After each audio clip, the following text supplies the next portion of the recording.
Leandre Gotte Gius.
Glad you chose to stop by the channel today.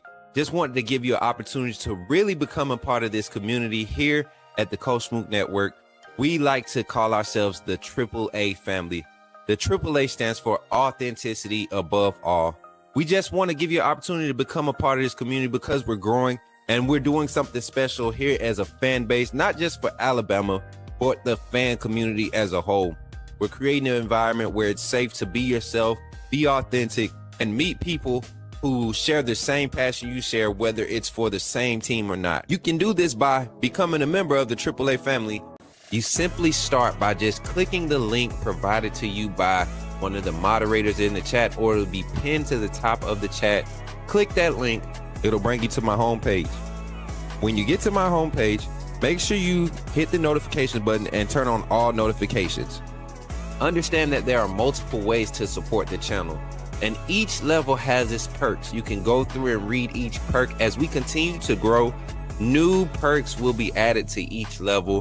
One thing we would like to highlight that all AAA members are greatly appreciated. It does not go unnoticed that you have taken time and hard-earned money to support this channel. Once you join, YouTube is going to ask for some payment information, and make sure you monitor your subscription dates. Also, if you really want to get interactive with the community and find out what's going on, think about joining our Discord family. This is where you can get into all the fan talk of the community, and also there are networking opportunities. Please be mindful that there are rules and that we expect everyone to treat everyone with respect. Also, if you're looking to partner with Coach Smook Network or sponsor, please hit us up at coachsmooknetwork@gmail.com, and our staff will get back to you in a timely manner. I'm your boy, Coach Smook of the Coach Smook Network, and I thank you for supporting this channel.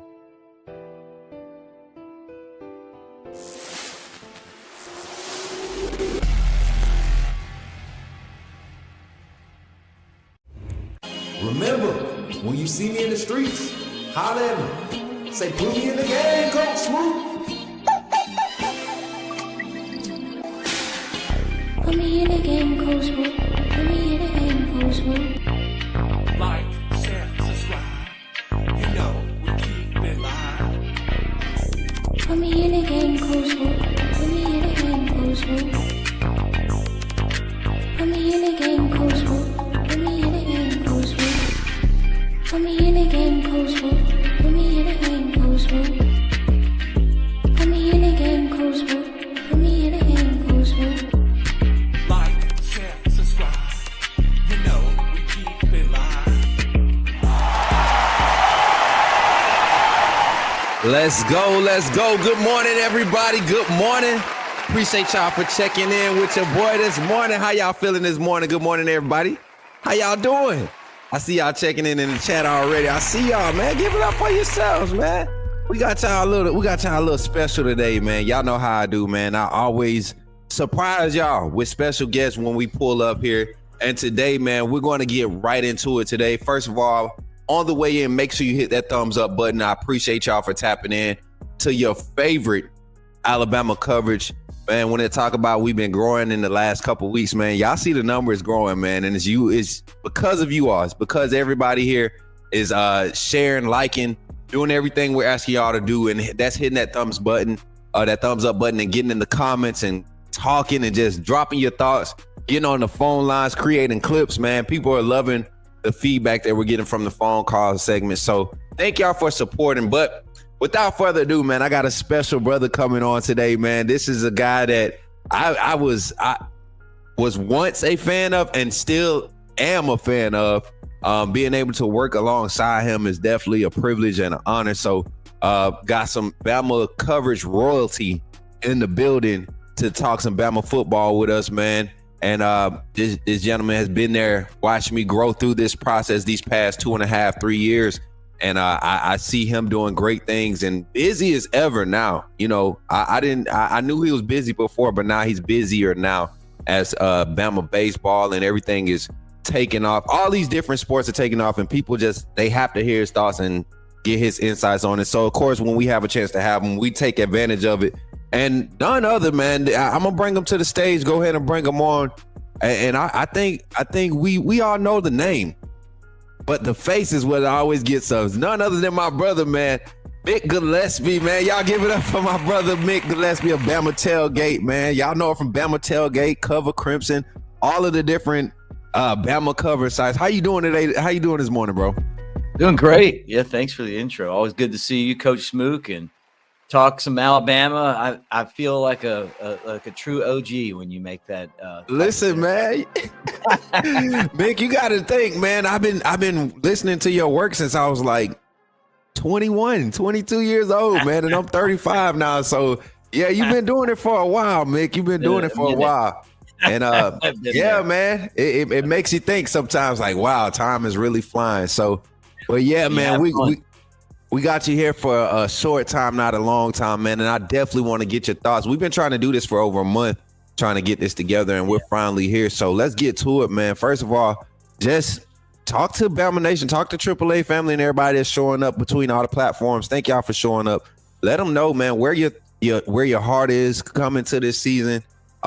With this Alabama Crimson Tide football program, how things are being ran from an oversight perspective, and then your evaluation of what's happening on the field, and how things are beginning to evolve as the season is kicked off. Yeah. Well, I mean, I was concerned coming in about the defensive line. You know, I kept talking about losing, Daron Payne to Michigan and not replacing him. It just seems like we got a whole pile of wide receivers, and then we don't have a whole pile of defensive linemen, you know, and then Tim Keenan went down.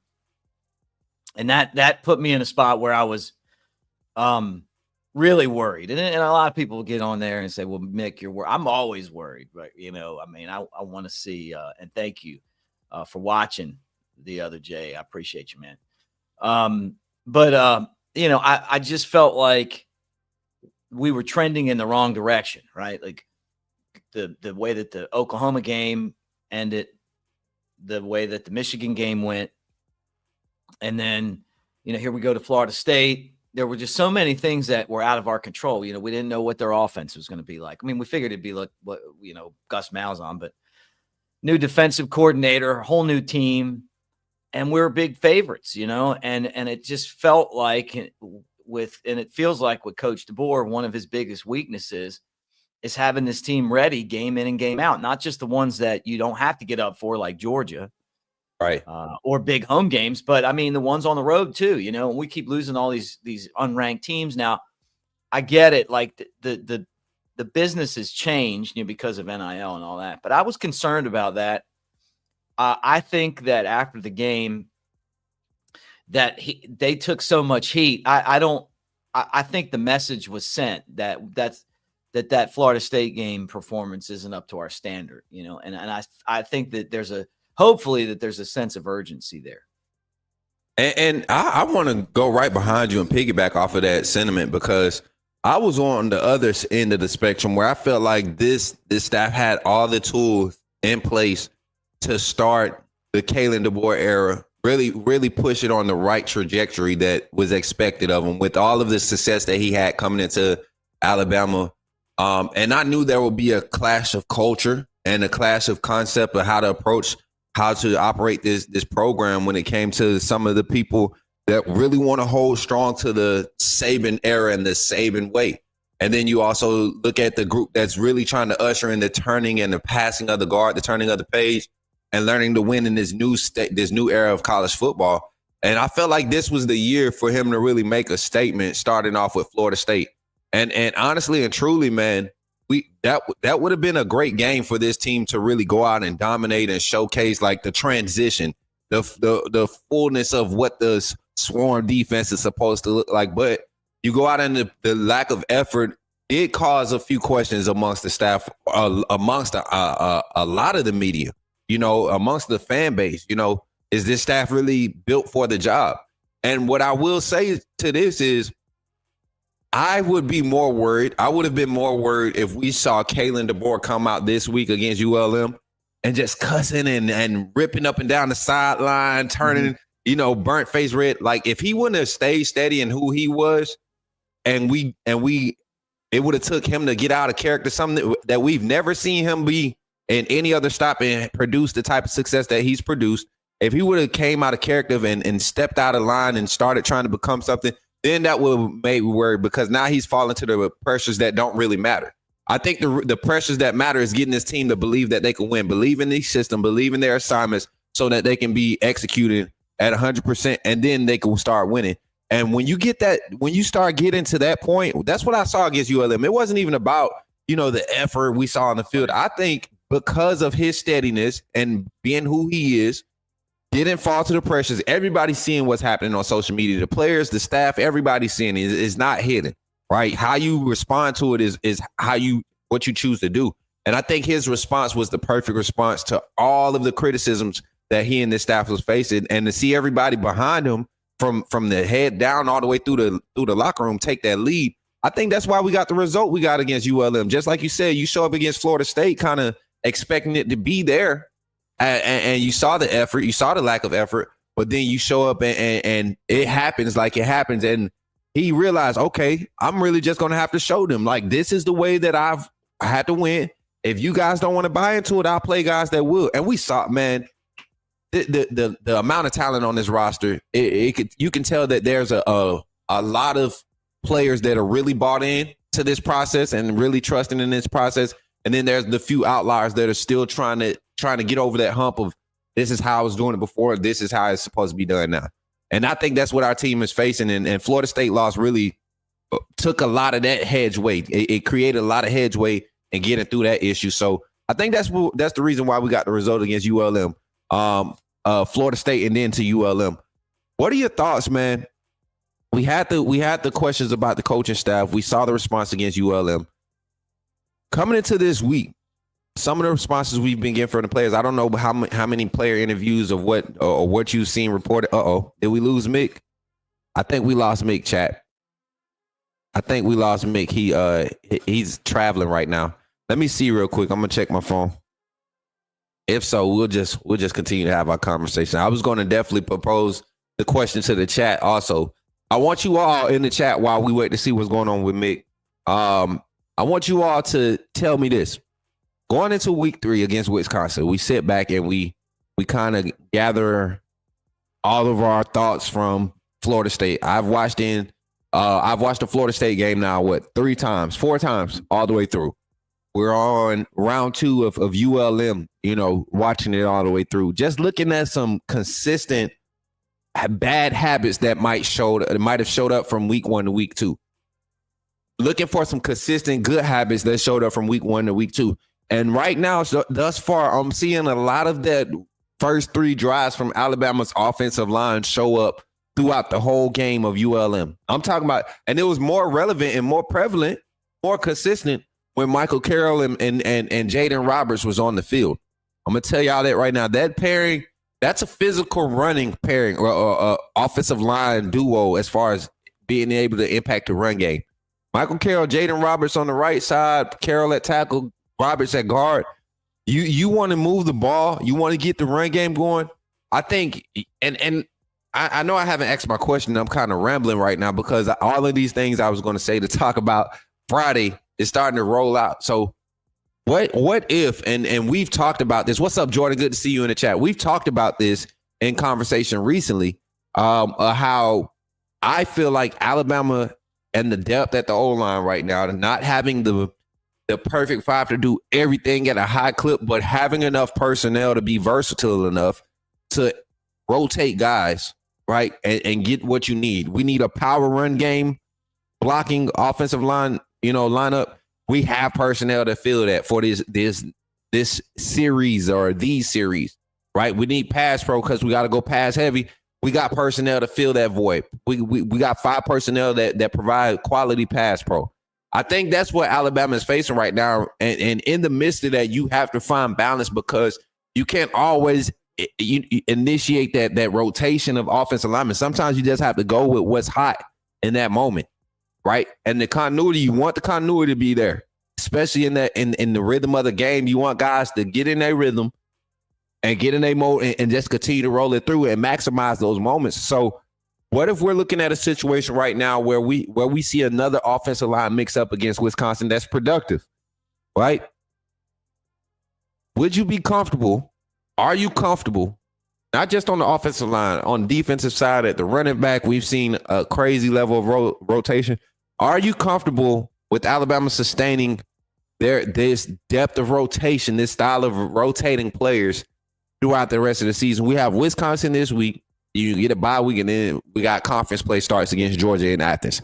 Give me your thoughts in the chat. I'm going to give y'all a quick minute. I'm going to check out with let me check with Mick real quick and see if he's going to come back.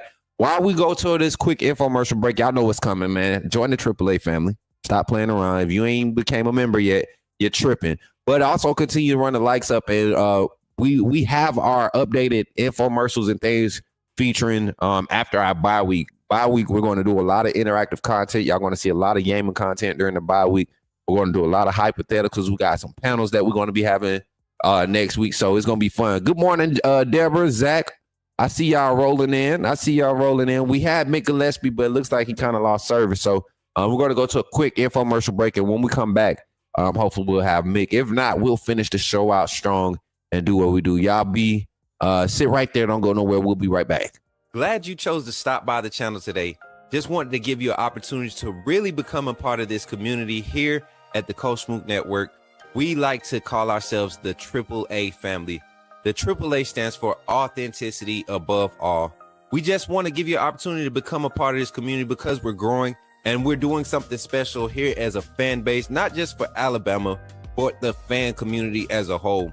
We're creating an environment where it's safe to be yourself, be authentic, and meet people who share the same passion you share, whether it's for the same team or not. You can do this by becoming a member of the AAA family. You simply start by just clicking the link provided to you by one of the moderators in the chat, or it'll be pinned to the top of the chat. Click that link. It'll bring you to my homepage. When you get to my homepage, make sure you hit the notification button and turn on all notifications.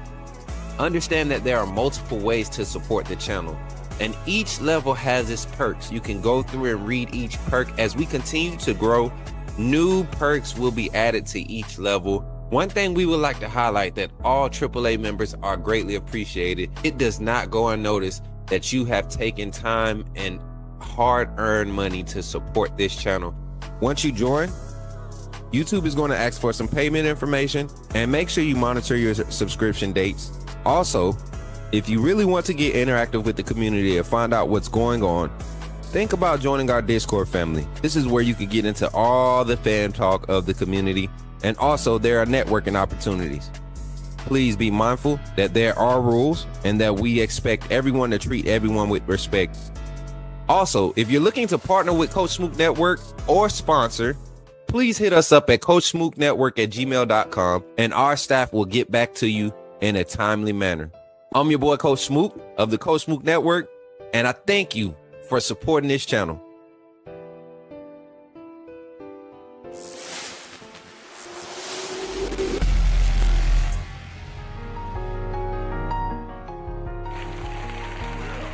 Let's get back to it. Appreciate y'all for sticking around, man. For real, I do.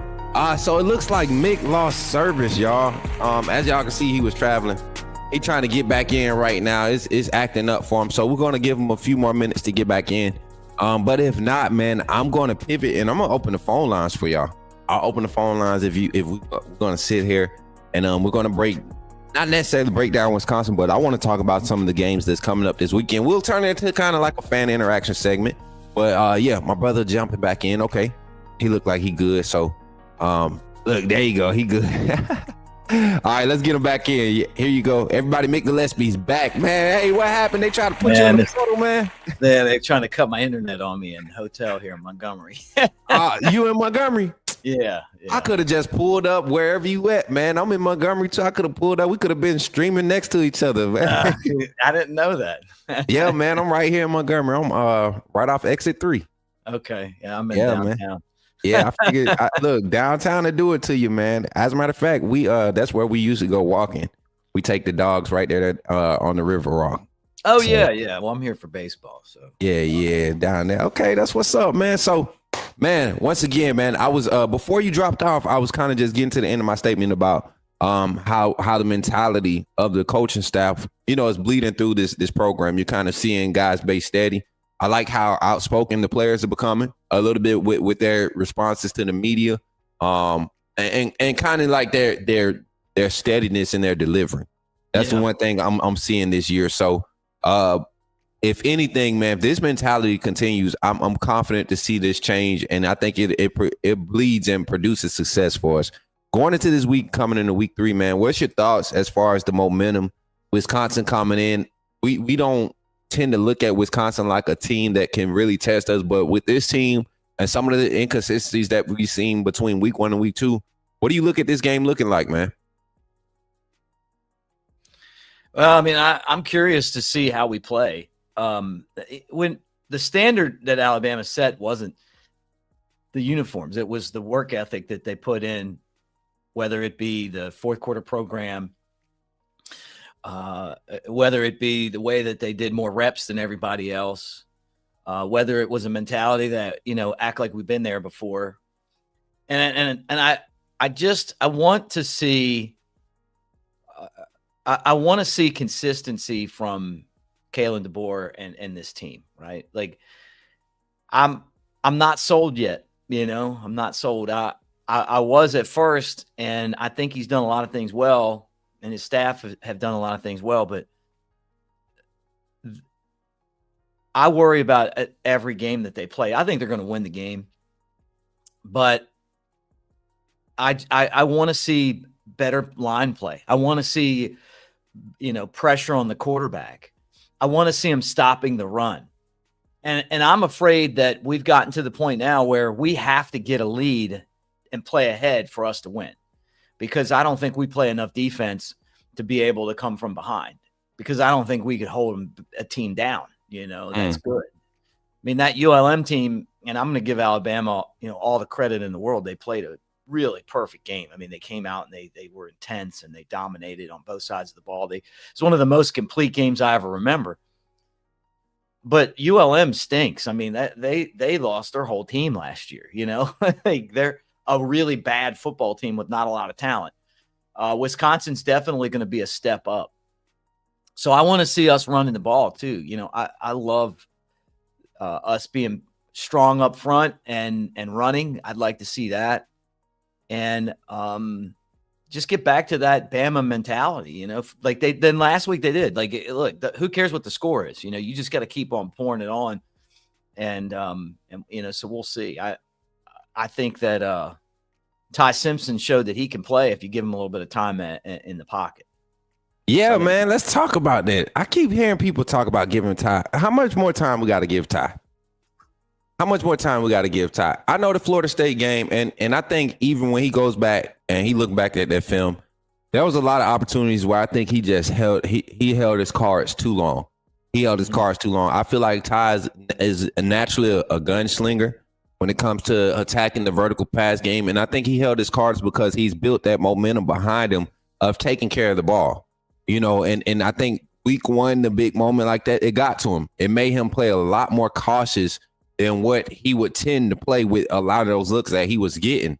And it affected the passing game tremendously. The wide receivers were hesitant to kind of lead off in their routes. They were, the ball was being thrown behind on some points, and it's just hesitancy. I didn't see that against ULM, and you saw the type of confidence it built, not just for Jeremy Bernard, but Isaiah Horton. You saw Latsier Brooks get involved in it. You saw the tight ends be aggressive in attacking the passes that they were being thrown, and things just looked like they were on time. And once again, it's against ULM, but I believe anytime you go against an opponent, timing changes. It doesn't matter who the opponent is. If you're going against a lesser opponent, you're getting the reads quicker. You're going against a more talented opponent. You're going to need, your clock is going to have to speed up a little bit more, but you got the point that they get to might develop a little bit slower. So it's all a good balance. And I think Ty was the consistent in his delivery, as his decision making, but as far as his timing, it was better this week, and it looked a lot more confident. So the offensive line, if you really go back and look at Florida State, the ULM, they did exactly what they did week one. I think they were a lot more consistent in the run game. They got more opportunities to be more consistent in the run game, and to me, that allowed them to look better as far as their execution, because regardless of how we want this offense to look, I think this offensive line is truly built for the interior run game. You look at the interior of our offensive line, that's the most impactful part of the offensive line and the most consistent part. So I think this offense, this team is built for the interior run game, but the offensive line did solid both weeks and actually was probably one of the more consistent along with the running back room of the offense. So I think Ty just game reps are starting to pick up. He's starting to catch on now. That first week of 60 something snaps really made his due. It did its work on him. It did his number on him. So I just think he just needed that game, man. He needed that Florida State game. Feel what pressure outside of controlled environment looks like and feels like. And I think that's what helped him get over the hump. And he won't, man. Like I said, I have never doubted Ty's ability. So, yeah, man. I think that, he definitely got better. I mean, if you're going to be in football these days, you get outside of the pocket, you got to make those plays count, right? And that's what he didn't do against Florida State.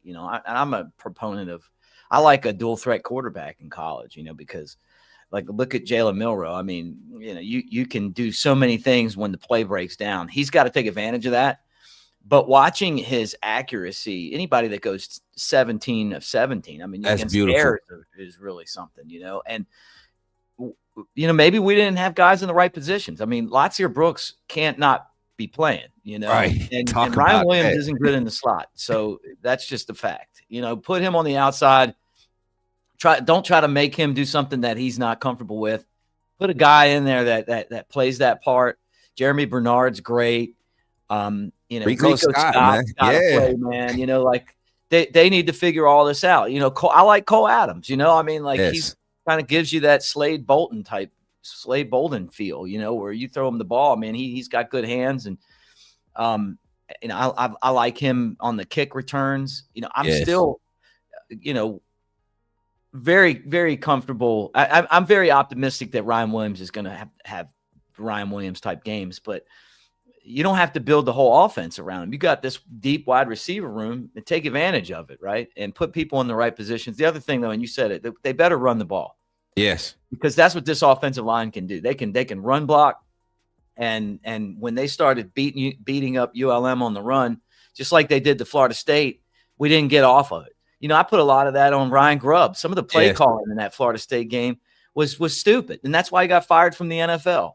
Like they wanted to know why they were one of the last teams. Like I think out of 32 teams, they were like the 30th team run wise, and they were still 10-6 and still fired him. Yeah. You got to play to the players that you have, right? And when you go down the field, take 9 minutes, and have a 16-minute drive, why the hell aren't you running the ball more? Yeah. And what's crazy? I love the fact that, I don't know if you watched his presser Monday, but that was one of the first things that he acknowledged coming out of that Florida State win. And I think the ULM game was kind of like a teaser for us, but the effectiveness of how that offense flows when the interior, Kevin Riley, Richard Young, Daniel Hill, they showed us what their running styles really fit, where they are comfortable getting downhill, giving me a gap, be patient in my gap development. This offensive line, the pin and pull between the tackles is immaculate. So we got to stick to it. Ryan Grubb has to really adapt to that nature of play calling. If you look back at his play calling style in Washington, the year they went to the national championship, it was a lot more balanced than week one, what he gave us week one. They hand the ball off 38 times in week one at Washington under Ryan Grubb and Kalen DeBoer at national championship season. So I look at it and I say, just get back to what, like you said, personnel. If you have a running back room right now that's 5 deep of quality running backs, why are we not using them? You don't have to give them each 20 carries, but my God, utilize them. Keep the defense unbalanced. No, I think that having Kevin Riley as your starter, to me, is the best sign that Alabama can have. And that's just that it doesn't matter what your stars were by the recruiting services. You got to go out there and earn it.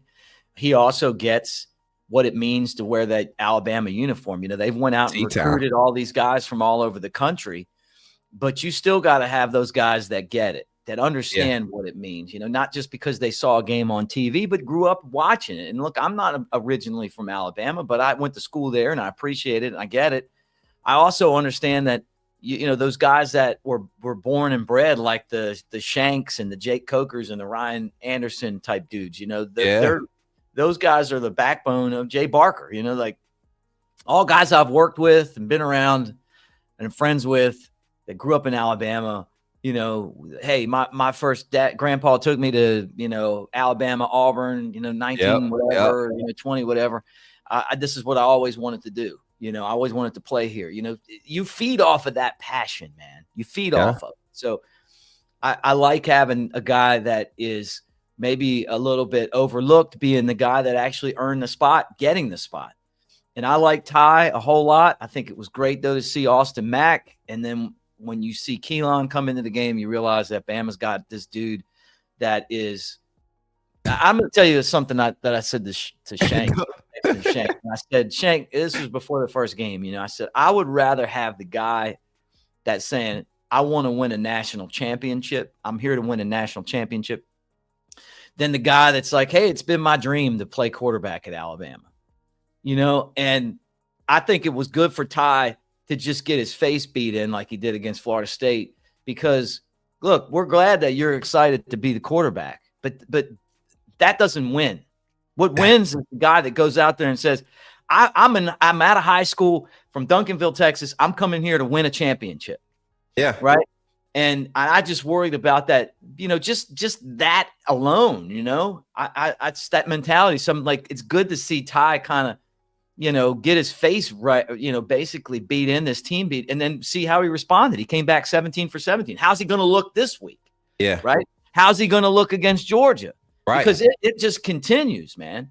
But I was worried coming into the season too when I heard him say that, just because I was like, man, tell your parents that, you know, tell your grandpa that, but don't tell your team that. Tell your team that you're here to win a championship, like Keelan's telling them. Yeah. Right. And I like that. I like that you say that because you see the energy around Keelan. You saw it, man. You can't hide it. I mean, he goes out there with third stringers and they move that ball like they did with the first string. So you're spot on with a lot of this the takes, man. I only look at this team as if we're able to win big games as a work in progress, right? Which I still think we are. We're able to win big games. We're able to handle the games we're supposed to handle, like ULM, because there were times last year where we didn't handle games, right? Right. But if we're able to handle games like this weekend, Wisconsin, cover the spread, blow the spread, you know. Give us win by 5 possessions and watch how. Let's see what type of response that looks like. That type of win. Is it another low penalty game? Is it another high execution game? Is it another high energy game? And does it roll over into the bye week? And then coming back with Georgia, you get Tim Keenan back. You know what I'm saying? You got Jan Miller coming back for the Georgia game. A lot of guys really that can really showcase their leadership, not just on the sideline anymore. Now you're getting that veteran presence, that impact. Does that affect the psyche of the team? Because right now what I see happening is the young guys, the red shirt sophomores, the red shirt freshmen. You know, they're the ones stepping up and being the leaders on and off the field. And I'm enjoying this process, man. I'm enjoying it. So I look at the end of this week, and I know you got to get ready to get up out of here. Wisconsin, man, give me your score prediction. Who stands out defensively, right? Give me a defensive MVP who stands out, who showcases that side of the ball, because that's the first thing we talked about was the D-line being a lot more effective. Does anybody shine this weekend to you against Wisconsin, who I believe is going to try to slow the game down and be physical with their offense? They got some wide receiver assets. I think they're going to take a few shots, but not many. They want to slow the game down to keep our offense off the field and keep our defense, who hasn't shown the consistencies we want to see in tackling. So on our defense, give me somebody that you feel like will emerge this weekend, and will this trend continue for the defense? Talk about that too, if you can. I think that the crowd's going to be great at Bryant-Denny Stadium. First off, I think people are going to be fired up for this game. It's a great helmet matchup. I mean, who knows when Wisconsin's ever coming back to Tuscaloosa. And I think that Bama's going to run the ball on them. You know, I think that we're going to get back to running the ball. I think that's what we do effectively. I really liked Richard Young, you know, just getting out there and being physical, blocking, you know, kind of setting the tone, and then Kevin Riley just busting those runs. And I hope AK Deer can get to the point where they can use him in situations that matter, because it's like watching, you know, it's like watching Najee Harris. It's like watching Trent Richardson, you know, like when those guys weren't really playing, but you just to get him in the game and see what he can do. Right. Yes, sir. But I think Alabama is going to I think Alabama's going to come in with that same intensity that they had last game, and I think they're going to cover the spread. I think they'll win by 20 or more. I just think I think that when they throw the ball, that they're going to be effective there, and it's going to be a tough environment for Wisconsin. Plus, Wisconsin's starting quarterback's a little banged up now. Their backup's Maryland's starter from last year, so it's not like they don't have a guy that can play. But I think that this Alabama team is going to be really focused and ready to take that next step. Right. And they got their center is questionable. We had a segment on with him on Alabama, the voice of college football, with two of their locked on guys. And they were talking about their starting center being out. They got some shuffling. You know, they've basically moved their whole offensive line around. Everybody except the left guard are the only steady. So, I'm right there with you, man. Like I said, they have the spread as a three possession game. They're giving it 20.5 points. I do see Alabama coming in and being tested early physically, seeing if we're able to match the physicality, because that's all Wisconsin really has to rely on. And if they could get that instilled, it could be a long game. But I don't see that happening. I feel like this is home field. It still stands for Coach Kalen DeBoer. I think that's something that he has done since he's taken over. Hasn't lost a game at home yet, and really has shown up and allowed his team to be themselves at home. So they played a lot more comfortable. I think it continues, and hopefully we can roll into this bye week prepping for Georgia, man, with some serious momentum. And I'm talking about a dominant victory. I'm looking for this team to win.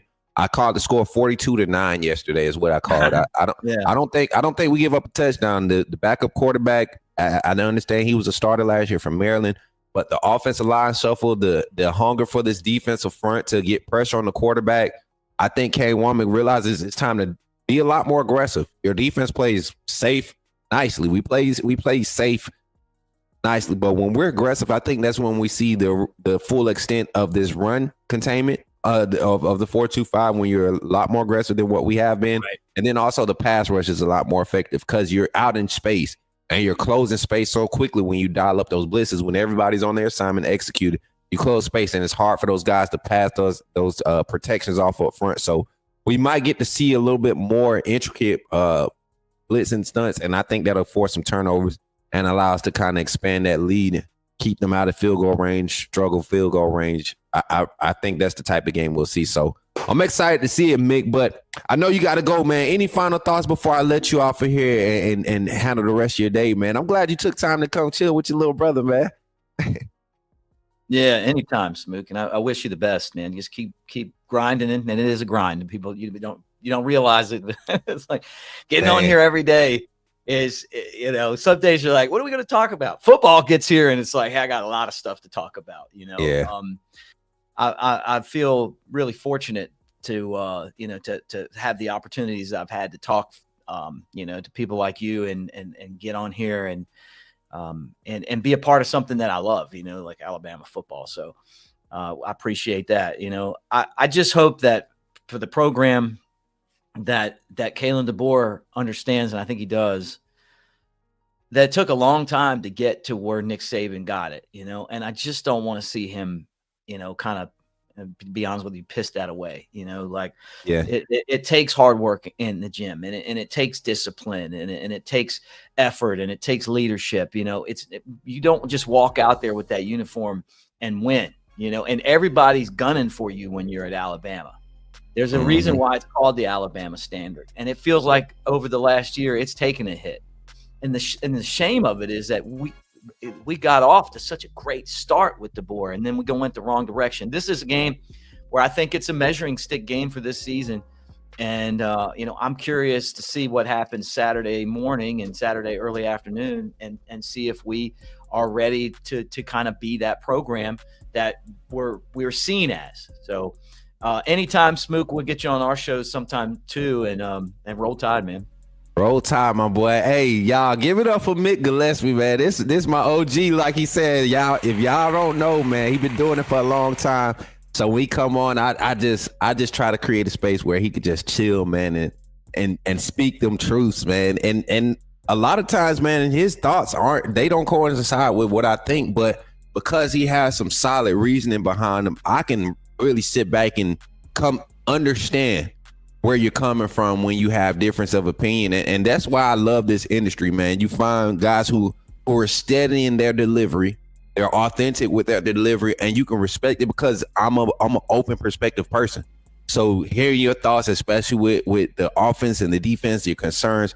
Like, those are legit concerns when you have backing, when you have statistics to back, and when you have, the knowledge of the culture around the game to back it. So I appreciate you, Mick, for coming through, man, and tapping in and taking time out your busy morning, man. You be blessed, and I'll catch up with you, bro. Hey, look, man, I'm here in Montgomery, so you got my number, man. You want to get lunch or something? My Wednesdays, all I got is gaming content on Wednesdays, so just hit me up, man. I know you got baseball to cover, but hit me up, brother, if you get time, bro.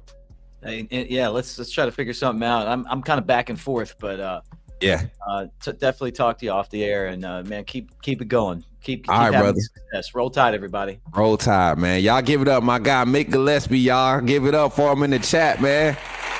Y'all, that's my dude, man. I'm telling you, I hit Mick up before the season kicked off, and I told him, I just wanted him to be able to stop through. I saw the slate that he was given this offseason with just all the coverage that he provides. So definitely want to keep that networking relationship alive. You all will see Clint Lamb over here. You will see Kenny Lloyd Smith. You'll see him over here. You'll see a lot of different personalities that are well known in Bama football coverage and that are vetted in this industry that I have, resourced and learned from throughout my time in this industry the past 2.5 years, 3 years. Now, we started in 2022 is when we really came on the scene in the industry. And it all just started as a personality, but now we're really in depth. We're involved in recruiting heavily, and it's because of guys like Mick Gillispie, is people like QB Country, Stein, and all those guys that have really been welcome me in with open arms. My delivery is not like the traditional delivery. I don't do coverage. I don't build relationships like everybody else does. I had to do it a different way because of the path that I was given. And a few of these names, Ryan Fowler, those guys, they've been very supportive. Wyatt Fulton, a lot of these guys that literally are working on site every day, showing up for the media presses, they've been, very supportive in my journey, and I appreciate them. So with that being said, y'all, I appreciate y'all for tapping in today, checking in with Coach Smook.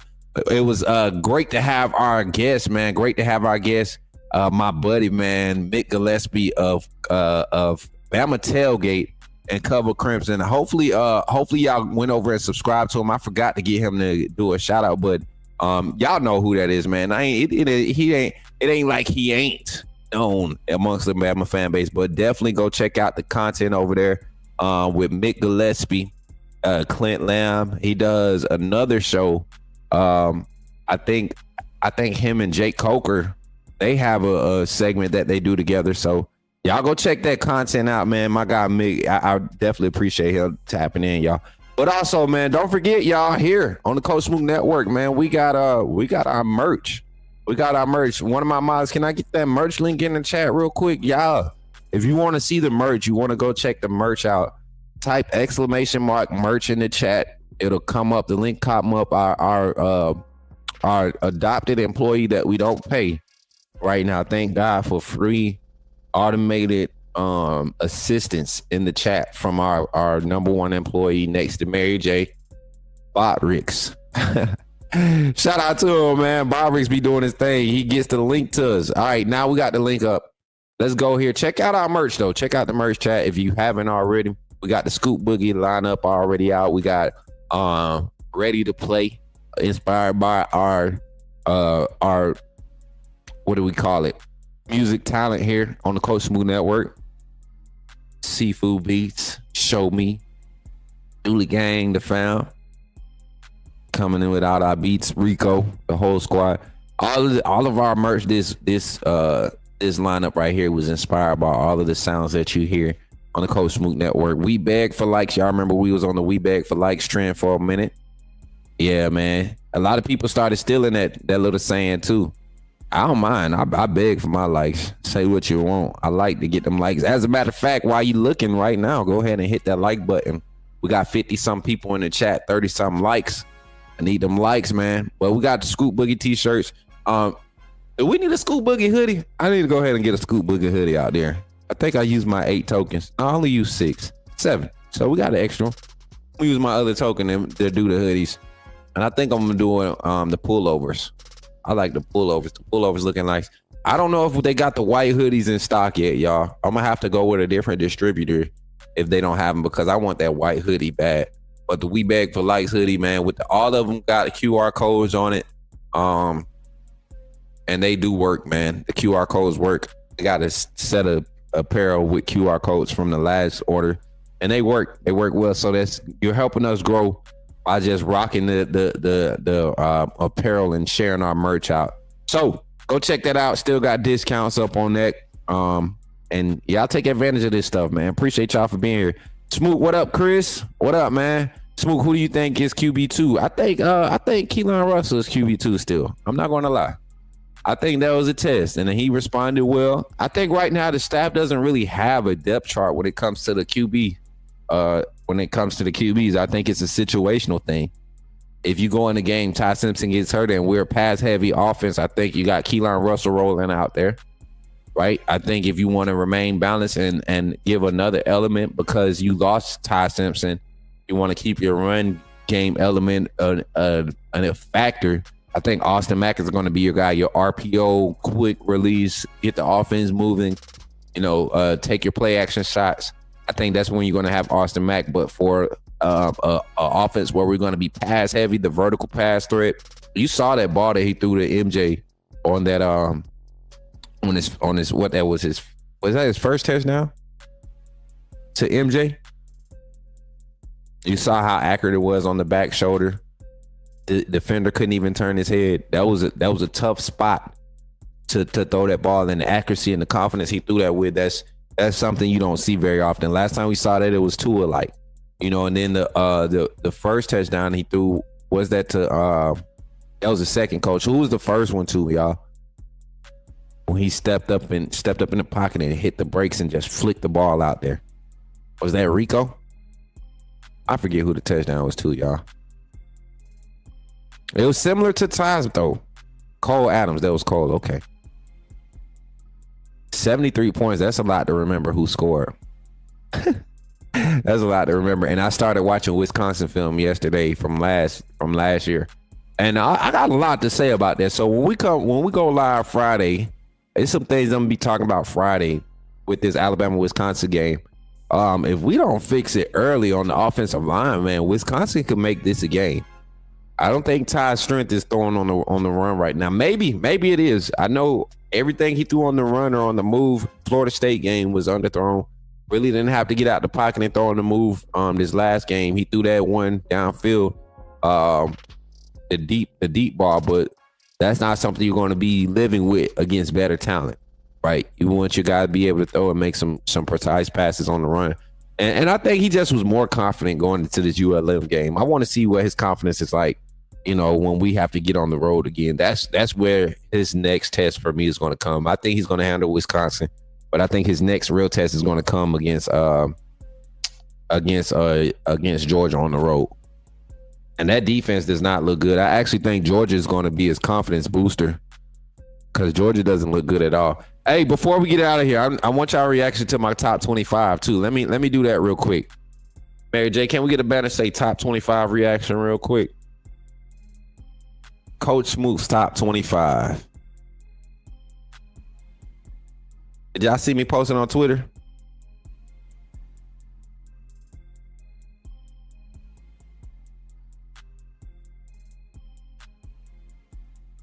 Uh 811 Lamad over there on Twitter. Appreciate the love. You could join our Twitter. We have a Twitter link, exclamation not Twitter, exclamation Discord in the chat. You can jump in our Discord if you want to. Exactly, Smook. The O-line got to get better. Was just talking to someone at work about that as well. Yeah. And it's really only I want a different left tackle. And I'm not picking at Caden Proctor by any means. Everybody knows I love all these players, man, but I'm trying to win, right? First of all, and this isn't just a shot or an attack at the tackles in particular, but just groupings and pairings for this game against Wisconsin. Let me establish that for this game against Wisconsin, I think the best running grouping of offensive linemen is when we had, and I would be open to trying Book and Formby at left tackle. I'll be open to trying him this game because he did good in run blocking too. I'll be open to trying him at left tackle, but I need Jaden Roberts and Michael Carroll at right on the right side. Let me give Jaden Roberts at right guard, Michael Carroll at right tackle. Give me Parker at center. Give me Cam at left guard. And then left tackle, you can figure that out. I think Gino Vandermark is a good Swiss Army knife for the offensive line. He's not as efficient or as powerful in run blocking as I would want him to be. He's very good in pass pro though. So he will be my first option to move around because he's used to floating across the offensive line. And I think he's more in depth to the type of protections, seeing different looks in front of him, right? But Caden Proctor has been struggling both weeks at that left tackle position, and that's been a consistent of his evaluation throughout his time at Alabama. But definitely want to see this Michael Carroll, Jaden Roberts pairing on that right side, man. That looked really good. I guarantee you, all the running backs love running on that right side behind those. Did you see Key lower his shoulder to tackle the player on his first play? Huh? Key who? Talking about Keon Sabb? I don't know what you're talking about, Deb. My boy Chris said exactly. But yeah, that's what I'm feeling with the O-line. And then defensively, up front, James Smith. If James Smith wakes up, oh my God. If that's going to be the James Smith we get the rest of the season, we in good shape. Let me go over my top 25 polls, man. My Coach Smook top 25. And I seen a few people already react to it. We got a few views on it. Let me get it up on the screen real quick. And I'm unbiased. I think this was a solid top 20, top 25. I think it's way better than what that lady gave. I don't think Florida, dang, I didn't put them in my top 25. I'm tripping. I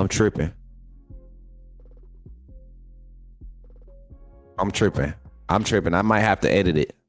But then again, I don't. I feel like I'm good. I think USF replaces Florida in the top 25. Florida was on the outside looking in. Oh, Keelan Russell threw his shoulder. Did you see Key lower his shoulder to tackle the player on his first play? I ain't see that.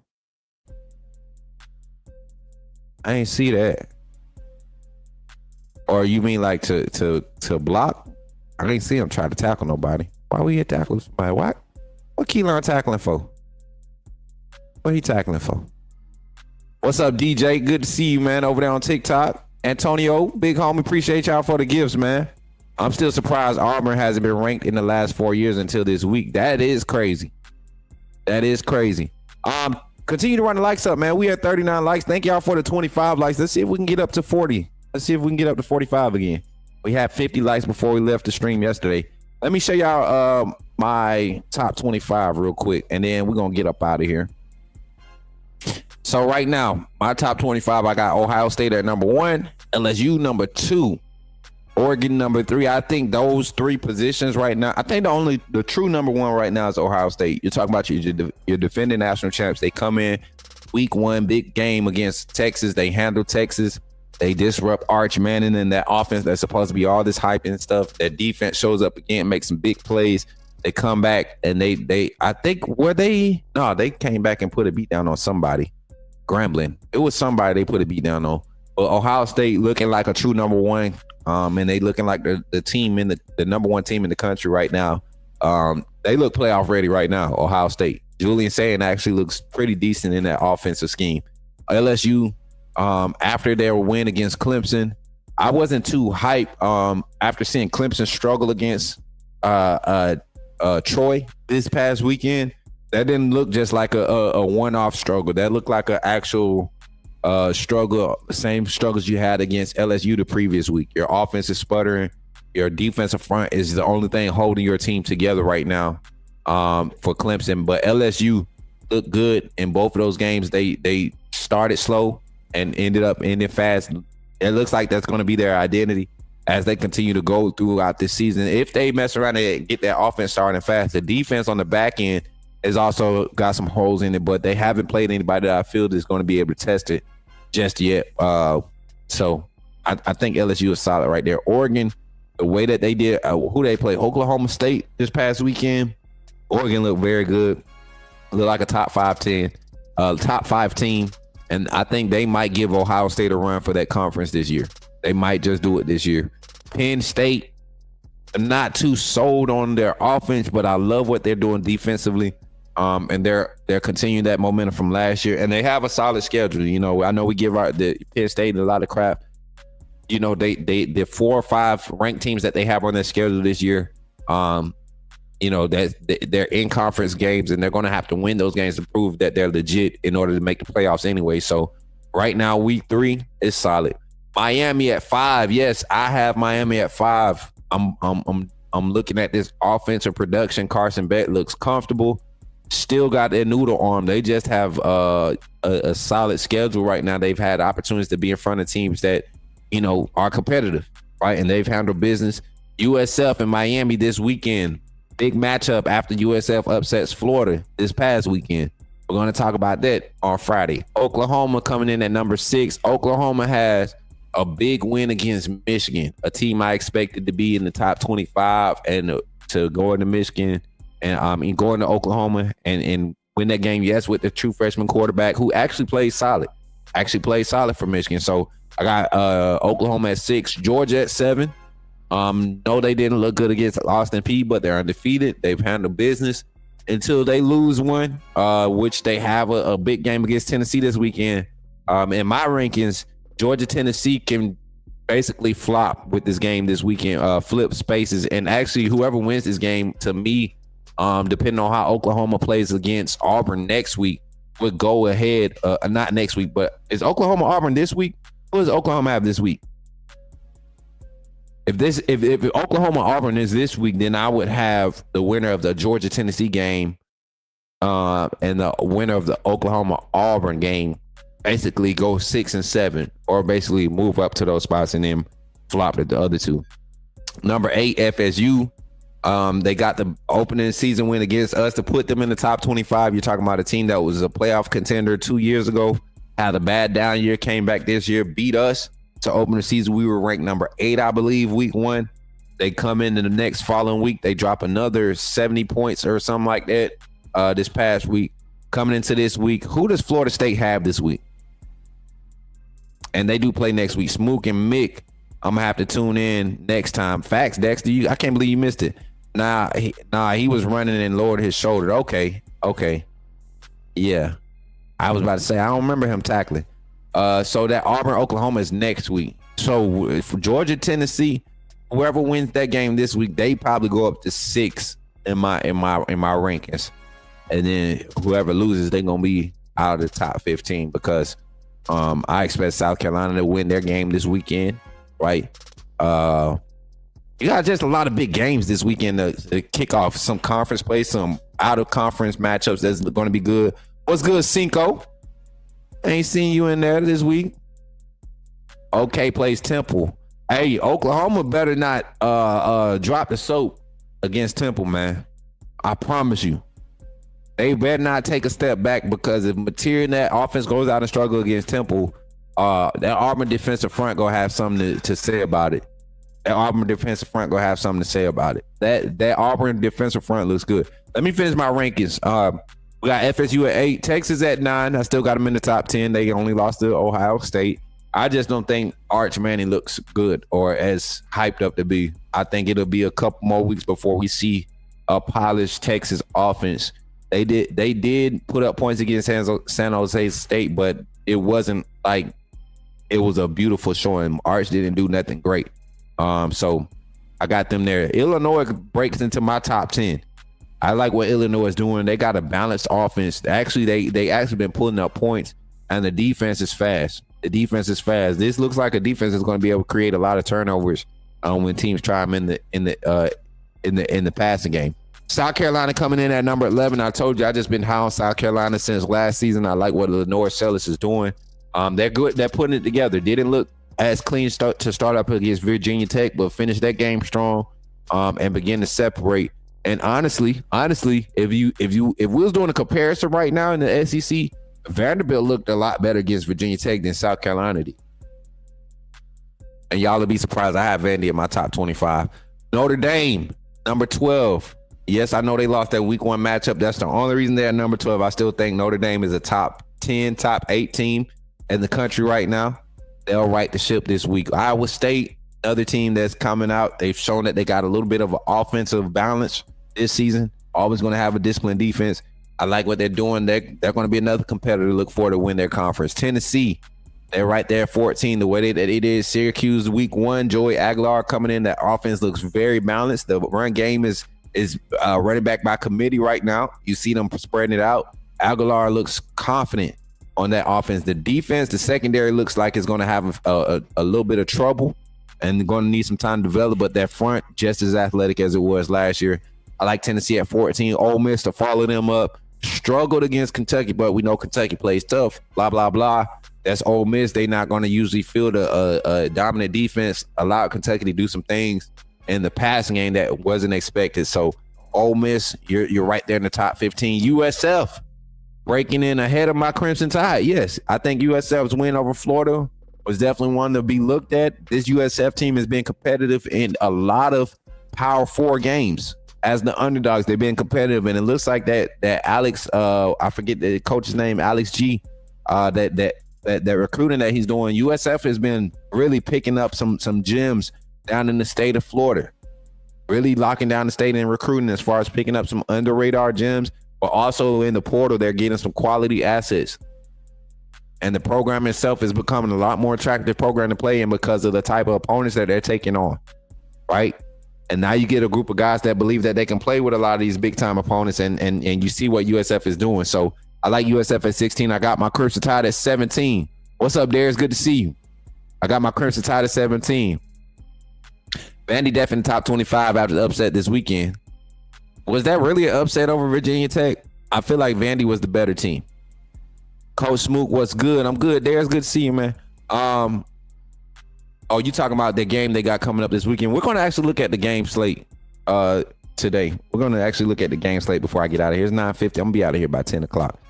We'll do a call-in show Friday. I don't want to do too much this morning. Y'all doing good, man. I appreciate y'all for tapping in and hitting that screen over there on TikTok. TikTok, what y'all got to say? I'm still surprised Auburn hasn't been ranked. Oh, that's Big Homie. That's the last comment we had over there. Appreciate y'all TikTok for tapping the screen.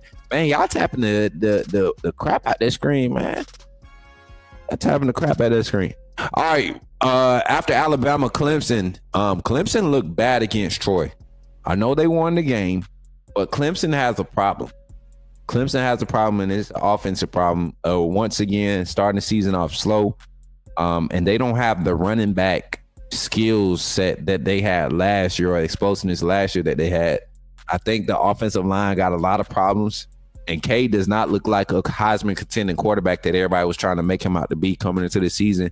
The defense past the front, they're struggling at linebacker right now. The coverage is not as quality as we're used to it being.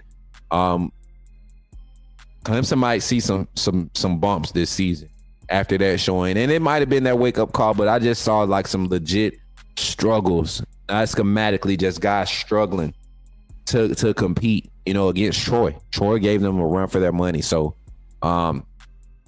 Clemson took a drop for me. Utah, another team that's just hovering around the top 25, waiting for them to win a big one on the road, waiting for them to really show up and not just the first 4 weeks, but to get past that. Michigan, same thing. Another team that had high expectations coming into the season.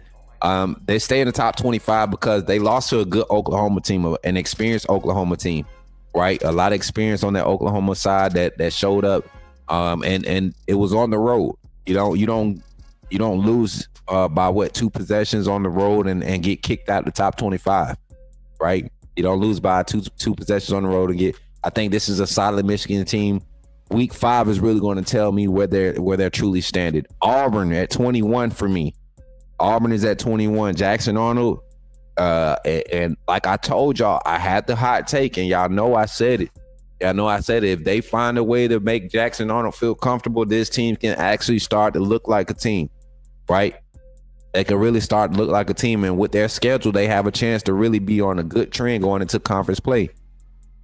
So, don't say I didn't say it. I'm not saying Auburn. I still think their secondary is okay, 100%. I still think so, but they have momentum right now, and the schedule lines up for them. Missouri and their defense at 22. They're the reason why I put Missouri in Florida spot. Florida, against USF, their defense did not step up like I thought they would. Lack of physicality. They didn't really help Lagway in the offense. Lagway in the offense really didn't help themselves. So, and USF is just a good team overall, but Florida's defense did not look good. And that's a lot to say coming from a Bama fan, right? After what our defense did week 1, Florida looked bad 2 weeks in a row. So I dropped them out my top 25. Just they're going to be like 26, 27 on my rankings if I had to do like a top 30. 22 Missouri, 23 only because I'm being respectful to the other conferences and trying to keep a balance here and be as unbiased as possible. Indiana, keep them in there. I want to keep them there. The AP seem to want to keep them there. I'll keep them there too. Just off of respect for the conference. They are going to be able to win some games this year. But I don't think they're a playoff team. I don't think they're good by any chance, a top 12 team by any chance. Vandy at 24 and Texas A&M. These two at the bottom right now, I think they're just hovering, waiting for their big opportunities. They're hovering, waiting for their big opportunities. Looking at the big opportunities, let me pull up the ESPN lineup for this weekend. A lot of top 25 teams in action this weekend. So I'm gonna run down the schedule and kind of just look at some games that we're going to be looking out for here on the Coach Smook Network. AAA family. Conference schedules. Okay. Uh-oh. I didn't want that. What do we got going on here? All right, so kicking off the weekend tomorrow, North Carolina State and Wake Forest. That's going to be pretty interesting. North Carolina State offense sputtered. Wake Forest defense looking butt.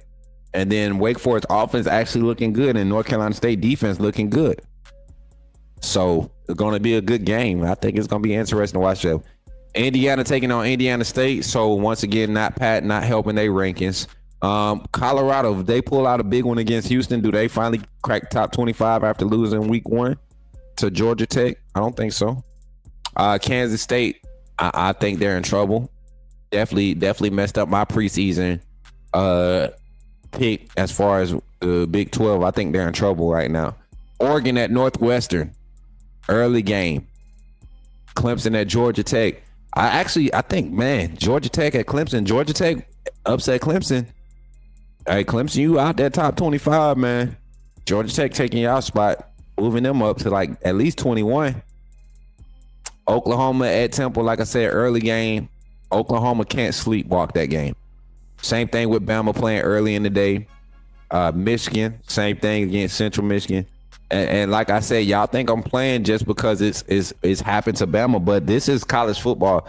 You can look at Central Michigan's roster right now, and I guarantee you a former Power 5 stud from 2 or 3 years ago is going to be on that roster. Auburn at South Alabama, they should be able to handle that. Tennessee and Georgia, the big game of the afternoon. That's one that we're definitely going to be tuned into. UGA and Tennessee, facts, Zach. That's one that we're going to be tuned into. Texas Tech might continue to build that hype around their portal class signing or whatever they got going on, buying they national championship going against Oregon State this weekend. Norfolk State, Michael Vick and Norfolk State at Rutgers. I'll be tapping in to see that because Norfolk State got some studs, man. They got some speed at the wide receiver position. My dog want to go chase a squirrel. Babe, come open the back door so she can chase a squirrel. Oh, it's right there in the yard. It's a little squirrel. Go get her. Who else? Miami and Florida. That's another big one I'll be paying attention to, y'all. That's another big one I'll be paying attention to because if South Florida beats Miami, we're going to have to really start talking about South Florida and their playoff chances because all they have to do is finish out they conference schedule and they're your first group of 5 to get in. Right, they go be the quality Miami team. That's a team to be scared of if they go in and they handle Miami. I think Miami's a decent team this year. I underestimated Carson Beck in their offense. He looks a lot more comfortable. They got some receivers that can make plays for him. He just looks comfortable. What else we got? Ole Miss, Arkansas should be a good one. I know Arkansas is down in the down year, but they're confident coming into this week. Another defensive test for Ole Miss, whose offense struggled last week. Arkansas are going to field a solid defense. LSU and Florida. After Florida losing last week to USF, dropping out the top 25 on everybody's top 25 rankings. Like I said, I think Florida's right there at 25, 27, 28, right? They're still a team that still has some questions, still curious to see them, see what they develop into. But LSU looking like a top 3, top 2 team right now. Florida going down in the Death Valley. How does DJ Lagway and that offense get back on the right track? How does the defense step up against an offense that's really, been starting slow the first 2 weeks? Will they start slow against Florida and keep them in the game? We'll see. Notre Dame, Texas A&M, another big one. Notre Dame at home this year. Texas A&M is a team that I told y'all would be a team if they can get this game and play this one tough and play this one close. Watch out for Texas A&M. That's a confident group. South Carolina, Vanderbilt. I can't believe South Carolina isn't ranked yet. Vanderbilt isn't ranked yet. But this will be a big game. They're playing at South Carolina. 2 defenses that I think are going to be 2 of the better defenses in the SEC. Yes, Vanderbilt's defense, I think, is going to be a good defense. And can Diego Pavia, is he really legit? Is he really legit? This South Carolina defense, I think, proposes a different type of threat. Is he legit? We'll see this weekend.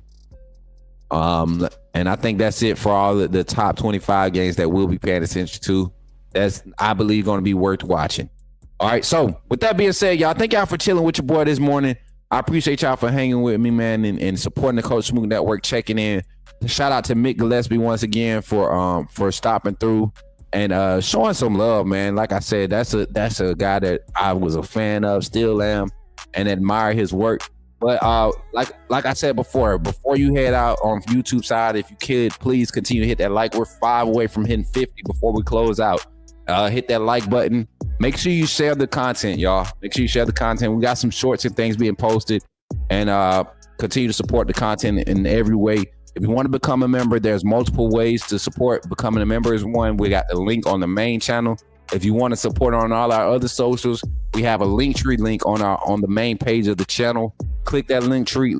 It has our merch, our other socials, everywhere you can support: PayPal, Venmo, Cash App, direct donation style. However you want to help, continue to help this channel grow. I appreciate it. And with that being said, AAA family, y'all know I love y'all. Rolls high to my Bama Nation, and SOS to the Triple family. And I'll catch y'all on the next one. We got a call-in show on Friday. Call-in show Friday. Friday night, Darius, is when the next time we'll be live on the channel. Friday morning and Friday evening for our call-in show. And we might do some film watching and stuff on Thursday, but for sure Friday. I'll catch y'all in the next one. And remember, when you see me in the streets, holler at me and say, put me in the game, Coach Smook. I appreciate y'all, man. Y'all be blessed.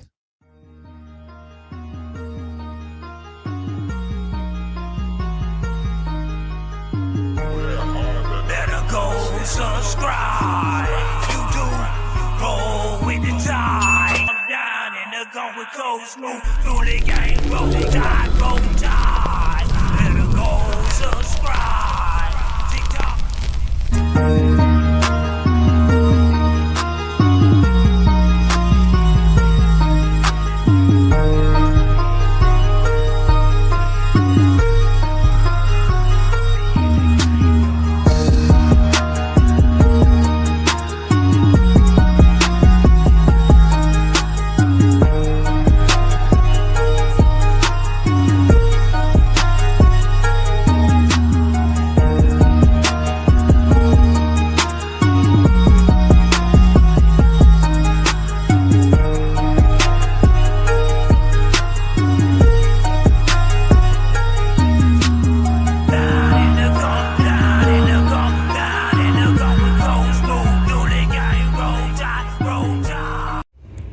Remember, when you see me in the streets, holler at me. Say, put me in the game, Coach Smook.